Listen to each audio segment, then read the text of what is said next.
right, today is day 31 of Laurel, that's me, practicing. I'm running a Drunken Fiddles practice challenge for 100 days, and I did not realize what a journey this would be to do the practices and also be introspective about them instead of just like letting all these programmed thoughts go through. So I took a couple days off because I strained my neck, which happens every few years from playing a lot and not doing my physical therapy exercises. Coming back to that, there's a lot of tension in here. I have a rehearsal to run I've got to leave the house very soon. But what I did was I took some of the guitar that I was working on yesterday, which actually made me very sad when I was thinking about writing my own music. And I do not know what that is, and I sort of don't want to know. I just kind of want to open up the container to experience like, all right, there's something sad here, or like some sort of maybe past grief from some of my previous musical experiences. But I don't need to unpack it. I can just have that and then widen my container to also experience like this curiosity about like, all right, I have a neck injury. It feels okay to play it just a little bit, but it did make things worse kind of in my back. I'm being more conservative. Playing the guitar though, if you have a neck thing, playing the guitar will keep your calluses up. So that is great. For fiddle, it didn't feel like raw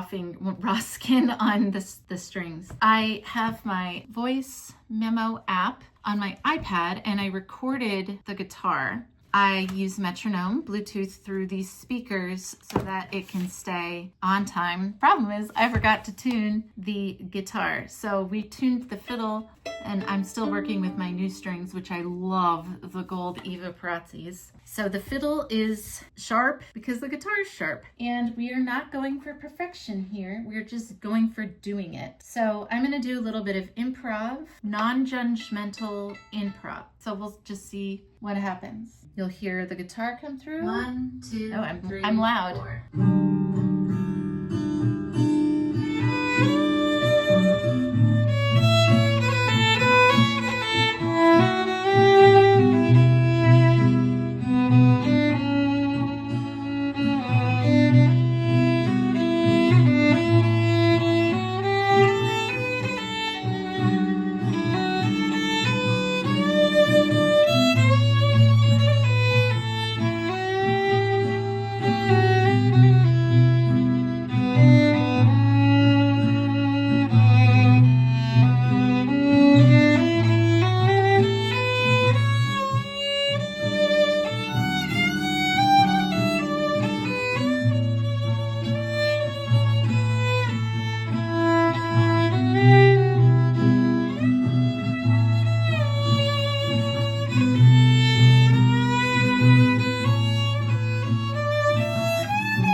Okay, so that was fun. I thought it was a little slow. I definitely want to work on this again, re-record it in 440 equals an A instead of really sharp. It feels like good just to hold the space for all the feelings and go and do what I can despite the neck, despite the feelings, despite things that have worked against me in the past, and not really to go into those stories. Because truth be told, if you're a musician and you've been playing your whole life, or even not your whole life, if you keep going, there's going to be things you have to work through. Small T traumas, maybe a couple big ones, but you know, it's going to come up in some other area of your life as well. And some people have it more than others, but the important thing is just to not quit, I think.